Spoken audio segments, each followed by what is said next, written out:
عمر بن خطاب کا زمانہ آیا ہو، تم نے تو غوث پاک کی 11ویں کھائی ہے نا، اصلاح حکومت ان سے نہیں سیکھا، وہ آئے تھے نظام تبدیل کرنے کے لیے۔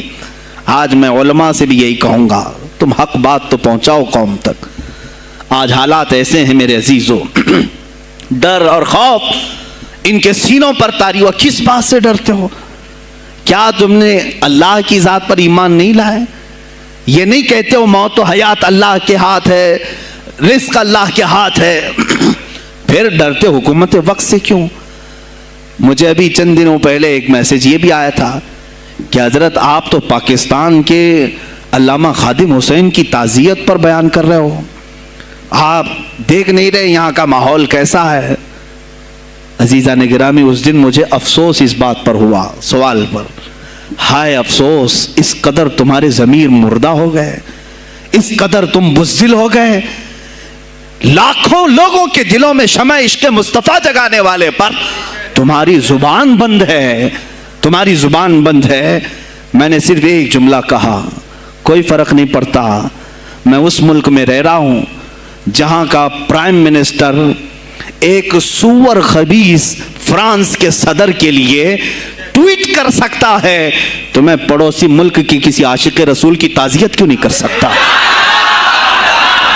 کیوں نہیں تعزیت کر سکتا؟ اگر ہندوستان کی تخت پر بیٹھنے والے کو فرانس کے صدر سے کوئی دلی عشق ہے، محبت ہے، تم اس کی معشوقہ ہو یا محبوبہ ہو، مجھے فرق نہیں پڑتا، لیکن اتنا ضرور ہے عاشق رسول مشرق میں ہو، شمال میں ہو، جنوب میں ہو، مغرب میں ہو، جب اس کی روح جائے گی تو ہماری بھی روح تڑپے گی۔ ہماری ڈور بندھی ہوئی ہے مدینۃ الرسول سے۔ میرے آقا صلی اللہ علیہ وسلم کی جو بات کرے گا وہ پھر کسی بھی ملک کا باشندہ ہو۔ تم کہتے ہو تعزیت کے لیے، ارے میرے عزیز، اگر میں سامنے ہوتا تو اس کے قدموں کی خاک میں اپنے امامے پر رکھتا۔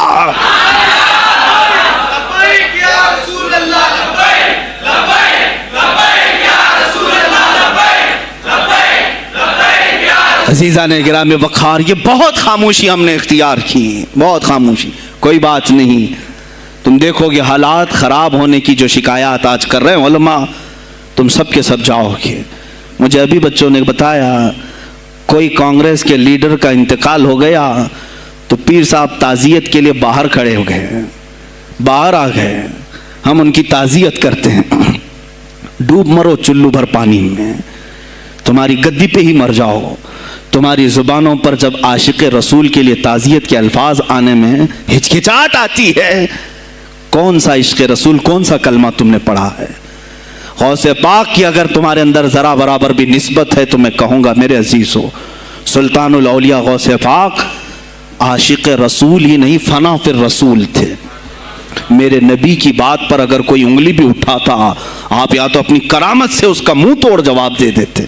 کسی عیسائی نے صرف یہ کہا تھا میرے نبی عیسیٰ افضل ہے، وہ مردوں کو زندہ کرتے تھے، آپ کو جلال آیا، کہا محمد افضل نہیں ہے اس لیے کہ وہ مردے زندہ نہیں کرتے تھے، آپ اس کا ہاتھ پکڑ کر قبرستان لے گئے۔ میرے نبی پر بات کرتا ہے، میں تجھے زندہ کر کے دکھاتا ہوں۔ اپنی کرامت سے مردے کو زندہ کر کے دکھایا۔ اب بول کون افضل ہے، عیسیٰ افضل ہے کہ میں افضل ہوں؟ تو نے تو عیسیٰ علیہ السلام کو مردے زندہ کرتے دیکھا تو نہیں، لیکن عبد القادر کو سامنے دیکھا۔ غوث پاک نے کہا میں اپنا موازنہ عیسیٰ علیہ السلام سے نہیں کرتا ہرگز، لیکن یاد رکھنا میرے نبی پر اگر زبان کھولے گا تو عبد القادر اپنے قدم سے اس کو جواب دے گا۔ وہ جواب دیتے، آپ کی زندگی ناموس رسالت کی حفاظت کے لیے گزری ہے۔ سلطان الاولیاء